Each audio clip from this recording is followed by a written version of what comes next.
Good morning, good morning, good morning. What's up? Happy Monday.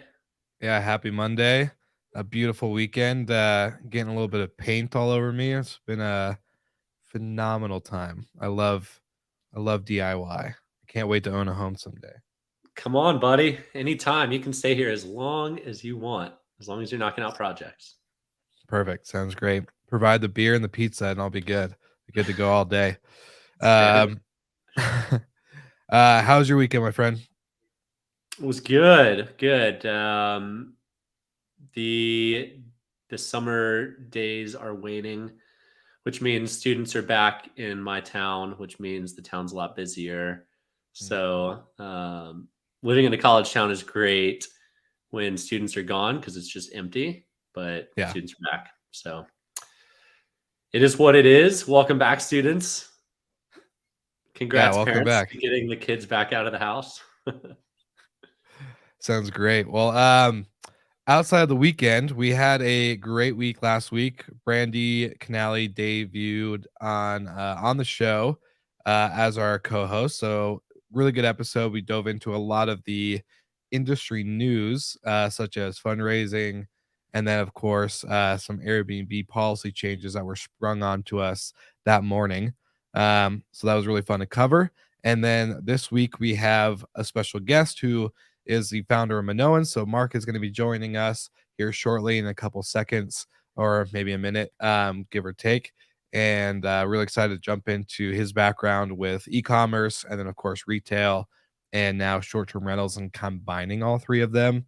But not to give it away, next week is going to be really fun because we'll have Jamie Lane joining us from AirDNA. So we finally are at the point where Good Morning Hospitality is prepped enough where we can announce what's coming on the episode. So that's always exciting because usually we don't know what we're talking about until the day before or the morning of, We which let the is news cycles decide, Will. It is by design. amen. Amen. It's the whole point of the show. I love my job and every Sunday morning going through all the articles. But Yeah, yeah, next week's actually a perfect time to have Jamie on as well because Darm is going on this week, and yep. there's probably lots of news and revenue management updates that can be shared. So Yeah, excited to see what Jamie brings next week. 100%. I couldn't agree more. So without further ado, let's welcome Marc to the stage and jump right in.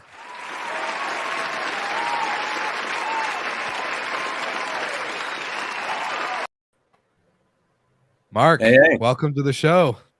Thanks for having me. Of course, of course. Thanks for joining us. We're excited to not only have had you on Slick Talk once, but now to bring you on to Good Morning Hospitality. You've been making your rounds, which I love it. Just kidding. We invited you here because it just made sense.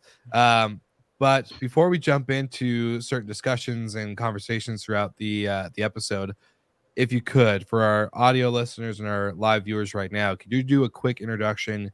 Give us a 60-second background of where you came from and what you guys are doing today.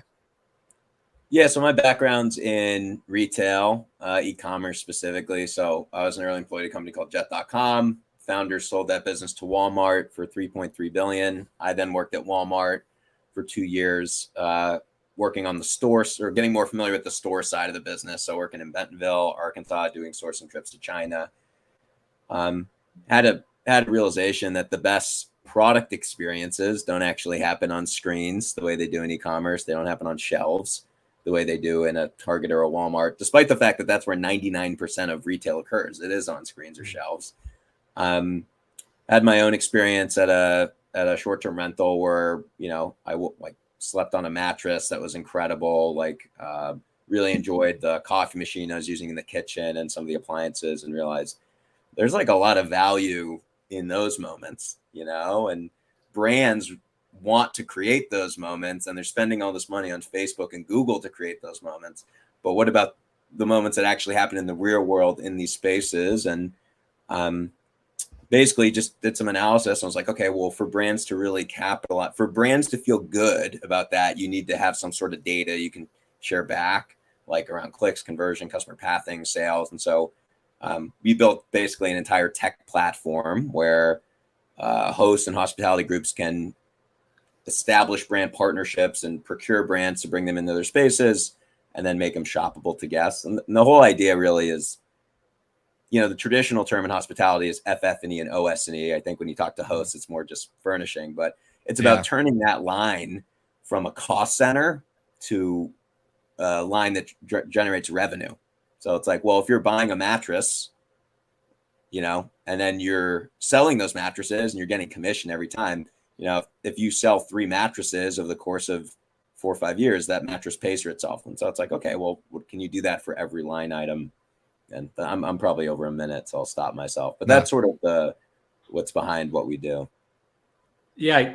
Will you dive into the financials on it? So if I'm a host, I've got just one property. How would I work with Minoan? So you would apply to be on the platform. We approve. Basically, what we're looking for is hosts who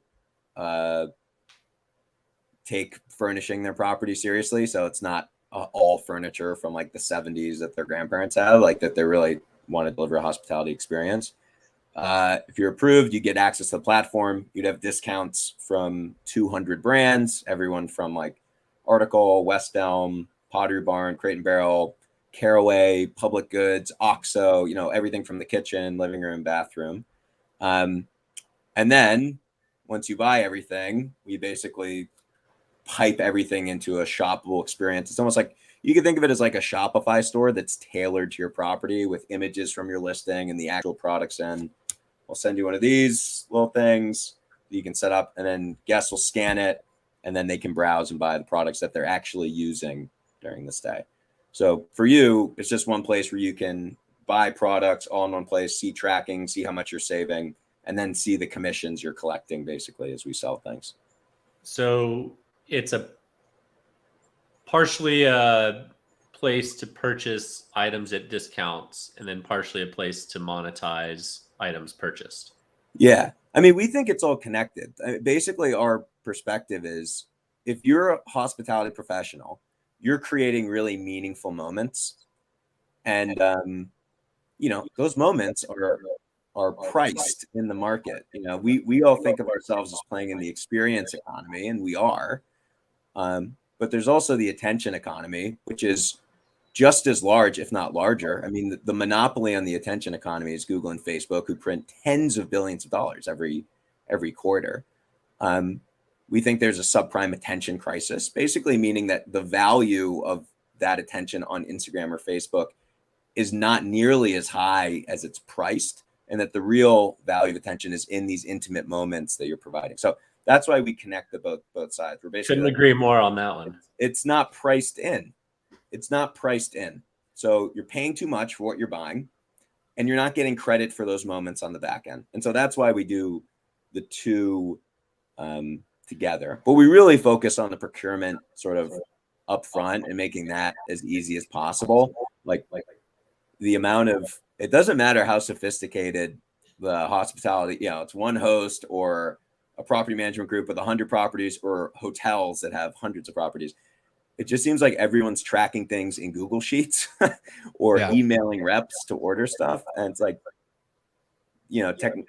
technology can be used to make that much smarter, much more seamless and easier. And so that's sort of where we're focusing right now. And then the shoppable retail side, sort of just like gravy on top. It's like free money. So why short-term rentals and not hotels? We're starting with short-term rentals. I mean, we do work with hotels. We work with probably 50 or 60 boutique hotels. Nice. But focusing on short-term rentals because I think that hotels, for the most part, kind of like know their worth. Like if you're in hospitality, like you're negotiating pretty dirt cheap prices for your soaps and shampoos. You're already kind of aware of those moments and pricing those in. Are you buying them in a very efficient way? And are you monetizing the back end with retail? Usually not. But with hosts, when we look at hosts, we're like, oh, like they're paying too much. They don't realize it basically. Like hosts aren't aware of the power and the value of those moments. So we're really focusing there because I think there's more like coaching to be done there and helping unlock the potential. But we'll start to focus more on hotels down the road as we build out the platform more, make it more flexible. Yeah, we had a guest on maybe 3 or 4 weeks ago, Mike Baxter, who saw a similar problem and ended up just making his own furniture company, like taking it to the next level of we want high-end furniture at dirt cheap costs, and you can't get that unless you're actually doing it yourself. So yeah, Blue Ground does that. I mean, Soho House I think also does that. So that's common. For us, I think it depends on your scale and size, but then you get into logistics of then you're taking on more logistics, which if you have a competency and you can, if you're like, we think we can do that and do that well, it makes sense. For the boutique hotels, like 20, 30 rooms, typically they're not doing that. So we'll work with them. Yeah, well, the boutique's the bread and butter too. Yeah. I was gonna say from the operation standpoint, like hosts don't know how to organize things into one playbook or to one center, like especially if you're a one-off host, right? Like 2 properties, 3 properties, whatever. But the like boutique side, I remember like us trying to track our inventory based on different mattress providers, especially if you're independent. You're not like with a brand. There's no one giving you this like standard guidebook saying like, here you go, like just do this. It's really important that like the tracking, I think, implement is there, as well as like the cost savings, just knowing that you can order everything in bulk.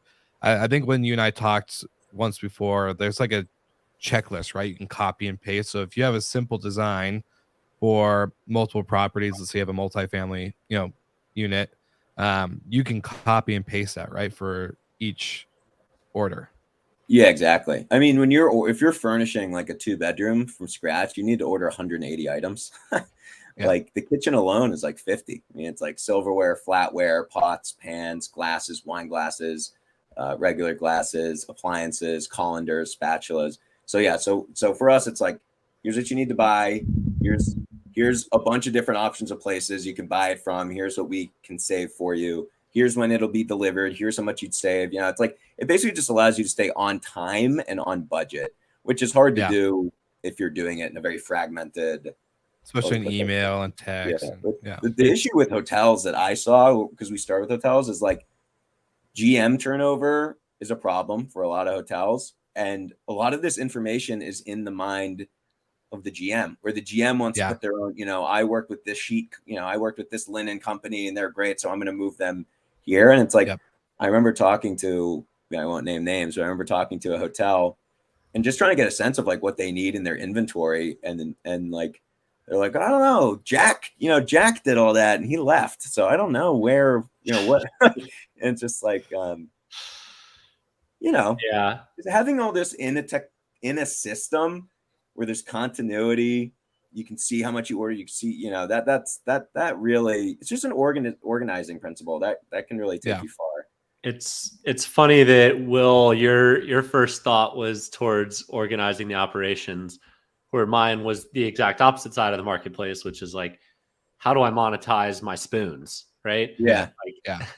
The coffee that you put in there, right? Or the I've never understood why someone would buy a mattress without trying it first. It blows 100%. My mind that people would just order one online, but they do. But like putting it in on 1 or 2 occasions in my life, I've actually lifted up the sheets at a hotel and been like, what kind of mattress is this? And it was similar with coffee. Like, this coffee is delicious. Where do I get it? But funny that Will, operationally, you're like in the exact opposite, nerding out like, over SKUs. Well, you can save time, and that saves you money on the operation side. And then if you can monetize it on the front end, like you're saving on both sides, which is great. I personally like that. So like the one thing I've been thinking about since like the last year or so, I wouldn't say COVID in the beginning time, but now the way that we are now, the way I see travelers is they want options, right? Like they want to either choose if I can do self-check-in or if I want to go actually talk to somebody and have that human interaction, right? Like they want to be able to pick that. I think the same thing if they're in a good unit, right? If they're, whether it's a boutique hotel, a short-term rental, a big vacation single family home, like whatever it might be, they want to have that option, right? Like they don't want to have to like message the guests, and it saves you time as a host, right? Like you're getting 5 messages from the guests in the morning saying, hey, really enjoyed my night's sleep and the coffee and the shampoo in the bathroom. Where do you get all this stuff? Like that saves you so much time if you have that opportunity to have it just there. It may not happen every stay, but if you can have that option there, I think options in general, just having any type You're of thing there, like it's you're super also important. catching guests when they're spending money. Like when I'm at Yeah. home, I try not to spend money at all. But when Yeah. I'm traveling, it's like, yeah, I'll take that. I want this. Give me that. So Yeah.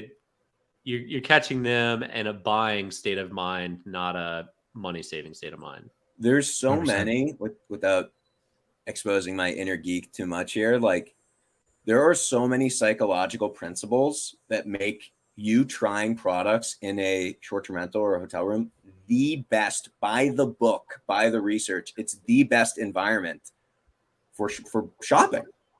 Like, Mm. and a big piece of this is this concept called psychological ownership, which is, there's like legal ownership, which means you legally own something. There's psychological ownership, which means you feel like something is yours. You can have one and not the other. You can buy, right after, well, when you do buy, your home and you legally own it for the first couple of weeks, it's not going to feel like your home. You'll have legal ownership and not psychological. And then like your office chair at work, you can feel like it's yours psychologically, but you don't own it. In retail or just in like consumer behavior, psychological ownership is really important. It drives a lot of our behavior. When you feel like you own something, from a retail perspective, you're willing to spend more on it.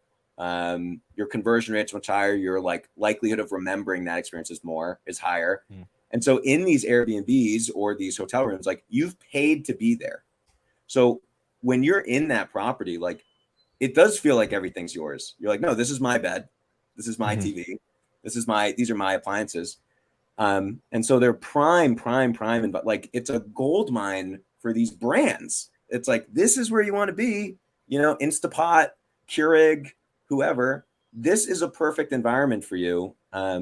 It's also a story. Like, where did you get that couch? Oh man, I was staying at this place in Nashville and I saw that this was in my unit. I loved it, had to have it. Right. Yeah, exactly. We love that. I mean, we are the storytelling animals, right? Like we love being able to tell, where I got this from, where I got that from. So there's a lot. I mean, we are just scratching the surface on the shoppable side. I mean, we're really, one thing we've realized is that they're connected. So it's easier to like help people purchase upfront and pick the right products and then pipe them in. So we've been more focused on, and the more we're getting into procurement, we're like, okay, this could be way easier. Like let's just build a system here that works. But the shoppable side is like, I think it can really change the economics of running a hospitality business.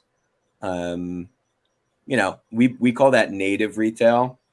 It's like you shop in a native environment. There's no salesperson over your shoulder. It's just you and the product and the space. And we think that could really transform the experiential economy. And there's lots of things you have to test and try and to get there. But it gets, obviously I'm waxing on here. We're very excited about trying it out. Well, I was gonna say, for what you guys do, and just saying like you're scratching the surface of the shoppable side from a host standpoint, like with everyone that you work with, like what are the top, I guess, statements or comments or even just questions people ask when they're using Minoan? Because I think, when it comes, like, what are you guys seeing actually? This is a better question, is that we can see it from a news side, from an industry, like from what we see on our socials, but you guys are seeing it from the people that are usually the boots on the ground, right? Like if you're, like 60 boutique hotels, but like the host side versus like the hotel side, what are you guys seeing happening with this? Like, do you have any numbers or even just like, trends that you're seeing change throughout this like user group that's on your guys' platform? Yeah, there's some interesting like product category level insights we have. Like we have a lot of people who come and buy beds from us because they bought like cheap bed frames on Wayfair, Amazon, and then like they broke or they got a really bad review. I mean, what we see a lot is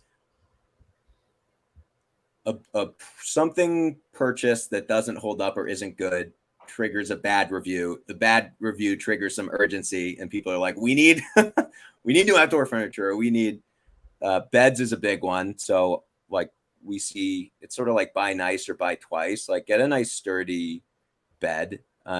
We sort of what we've learned and what we're now sharing out with hosts is there's 3 places where you really want to invest, and it's anywhere someone sits, sleeps, or eats. Because people are spending. That last one was going to be different. Yeah. Sorry. I said I thought that last one was going to be different. Oh yeah. That was going to be the 3 S's. Yeah. We got that one too. I mean, we sell bidets and all sorts of stuff. But yeah. Yeah, those are the places. Those are the places where it's worth like get a nice sofa. Doesn't mean like spend $5,000 on a sofa, but it does mean like don't get a really cheap one that feels like you're sitting, on a reinforced cardboard box with some upholstery on it. So those are kind of some rules of thumbs. On the conversion side, I mean, let me pull up. We have a Slack channel where we get the customer orders basically like come through here, and so we're selling. Here's some comforters and pillows. Those are big. We always sell those. Yep, more comforters, more pillows. This is public goods, soap and shampoo. So we do sell soaps and shampoos a lot as well. Makeup towels. That's kind of an interesting one. So someone came in and bought soap, shampoo, makeup towels. They probably had a bad experience of someone falling asleep with their full wiping face their on. Face off. Yeah. Yeah. Yeah. The makeup rags always have to be black. Yeah, they do. Exactly. We recommend host buy makeup towels. It's worth it because Tip of the day. Yeah, I just like, I mean, even at home, like, my fiance sometimes uses makeup, and it's like when we have a white hand towel that has a little splotch on, it's like, okay, well, we're gonna have to get a new one. Yeah.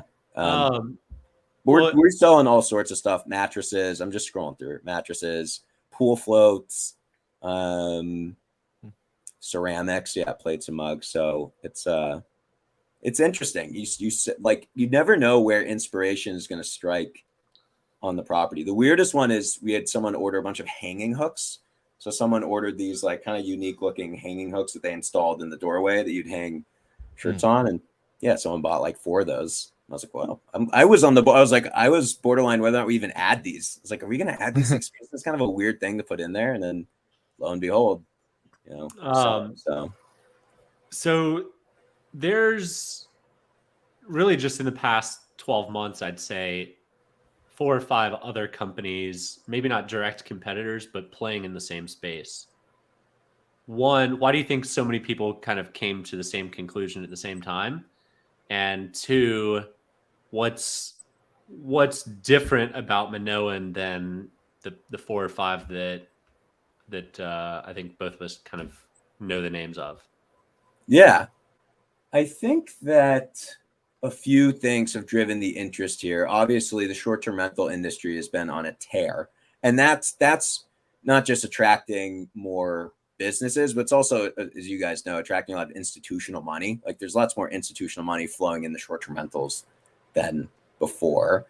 And I think on the like shoppable side, you have to understand what brands are going through right now. So it's really hard for brands to get in front of people right now. I mean, basically what you've had in retail is the barriers to entry have dropped. Because of Shopify, it's really easy to build a site and take payments. Because of AliExpress or Faire or Abound, it's easier to source wholesale products. Because of ShipBob and other companies, it's easier to have third-party logistics and get 2-day shipping. So because the barriers to entry have dropped, the market gets flooded with new entrants. And so like look at the mattress category as an example.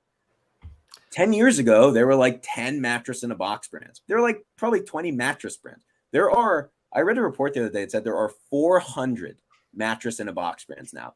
And if you go on Instagram and you go to click on any one and you'll be followed by all of them. For a second, the pixel will fire. So Instagram will be like, oh, this person's in the market for a mattress. And you will see all 400 within an hour. So our Instagram feeds are very different. Yeah. Well, yeah, I'm always on the lookout for brands that I think would be good for hosts. So I get bombarded by all sorts of brands on Instagram. But the other thing is that the market's been flooded, and it's all going towards Facebook and Google. Like, that's the easiest way to get in front of people now. You know, back 50 years ago, it's like, we got to run an ad campaign and do billboards. It's like, no, I don't need a ton of money to just run a hyper targeted ad campaign and see how it performs. And so what's happened in retail in the last 10 years is like, man, just getting in front of somebody and saying why our product is different. It's like, for those 400 mattresses, like, they're all soft. They're all comfortable. They're all good for back sleepers and side sleepers. You know, what is the difference? How do you really know? And so I think that's what's attracted. Well, maybe I'm like taking my own perspective and putting it on, but that's what for me was like, the power dynamics are shifting here a little bit. Like, brands need to find ways to get in front of people. Where the best places to get in front of people in these incredibly euphoric, unique, experiential environments. I think that's the interest here. And I think it's good that there's lots of companies going after that. I mean, if you look at any big shift in history, like look at the e-commerce boom. There was lots, Amazon came out alive, obviously, with like majority share. I think they have like 50% of e-commerce sale, but they were not the only ones. There was Web Grocer, there was Pets.com. There's lots of companies doing it in different eBay, doing it in different categories. If you look at payments, like I'm reading a book about PayPal right now. It's like, yep, there was like 20 companies trying to do that online back in the wow. Crazy. Yeah, that's wow. Yeah, that's what I'm reading right now. It's like I think it's good to have a lot of companies innovating and working on this stuff at the same time. It'll just drive progress. And I think giving hosts options is a good, competition is a good thing. I really do. Not to get into my economic philosophies here, but I think it's good to have lots of companies trying to market awareness helps. And if you end up having the better product or what people need, then they're going to find you. It's if you're swimming in your own lane for too long, you're probably crazy. So, well, my thinking is like the short-term rental hosts, I think when they get started, right, with one unit, whether it's a family's property or they just do arbitrage or whatever, or they bought a home, like they don't really know where to start. And so they just grab a bunch of random shit and put it into the house and try to make it look good and work. I think, platforms like yours and like the other 4 or 5 that Michael was kind of, suggesting is that it's important that these exist because it gives standardization to the industry and helps with the fragmentation that we see. Like every home and every unit's gonna be different. We get that, and that's like cool part about industry and why people flock to it, because they get to tell their story and their taste and their culture in different ways. But I think like something like this gives that structure. It helps give a backbone to not just kind of putting random crap from different places all over and hoping that it fits together. Like it helps that. And one thing that's important to us is giving hosts optionality. Like, why do we work with 200 brands? Because we want individual expression that come through in the property. I think if you have every single property has the same soap and shampoo, the same furniture, the same, like, you can get this thing where it's like, wow, these all look like cookie cutter copies of each other. And I think one of the best parts about this industry is it's like art. It is really a form of self-expression, the design and the curation of these properties. And so we're like, here's a bunch of, you could make a bazillion different kind of aesthetics and look and feel across all these brands. It doesn't have to be dominated by the Swedes at IKEA. Yeah, exactly. Cool. Well, let's quickly jump into rapid fire. All right, Will, you go first. You lead the way today. Oh man. All right. So Marc, rapid fire question number 1. If you had to pick on a travel destination for vacation, would it be the beach or the mountains? I'm a mountain. I'm a mountain person. Yeah. This is where me and my fiance are we totally disagree. But I like the mountains. Okay. If you had to choose a drink of caffeination, would it be coffee, Red Bull, or other? And if you pick other, you have to explain. I like Earl Grey tea with honey. That's my drink. Are you English? I'm not. No. This is a very English thing that I do. If you had to pick a concert to go to based off of these two genres, what would you pick? Hip hop and rap or country? Oh man, I would do Complete hip hop polar. and rap, Okay. and I would probably go for like 90s, like Mos Def, or one of the sort of, I guess now it's older, but the stuff that I listened to when I was growing up. Cool. All right. Outcast. And last question will be, if you and your fiance are going out to dinner, do you pick steak, pasta, or maybe pizza? Steak. Steak. Cool. Yeah. All right. Like Well, that's my good last steak. rapid fire question. Planes, trains, or automobiles? Planes. Yeah, likewise. Bootstrap, VC, or debt? Oh, not that. There's so much cash out there. Like it's just so risky. I mean, depends on the cash model, but there's so much money in VC. Like, take someone else's money. I think debt can be really, really, really dangerous because it has covenants. So it just depends on how you're monetizing. But for us, like, it's a tech company. We bootstrapped, then we raised some money. I'm going to say VC just because it allows you to go faster and accomplish a lot more. Although I think getting on this VC, like, people like don't realize, if you look at Amazon, I read this the other day, Amazon, Google, and Facebook raised less than 200 million combined before they went public. We forget that. Like, all these mega round 300, 500, 600 millions. Yeah, like that I do not support. But getting a little money to get you started, but being really focused on profitability so you can control your destiny, I think is the right way to do it. All right, last question. Nightclub, tavern, or Netflix? Probably tavern. It's a good question. That is adding a good that one. Adding that one to the list for a future. My nightclub days are behind me, I think, unfortunately. Fair enough. I think I got a few more left. Appreciate you joining us today. Yeah, Mark. Seriously, appreciate it. Enjoyed it. For everyone who is watching live, go ahead, check out everything in our show notes. But then anyone who's listening, watching the replay, we will plug in Marc, LinkedIn, Minoan, all that good stuff into the show notes. And we'll see you guys again next week when we jump in with Jamie Lane from AirDNA. And Marc, once again, my man, it's great to see you. And thanks for joining us. Yeah, likewise.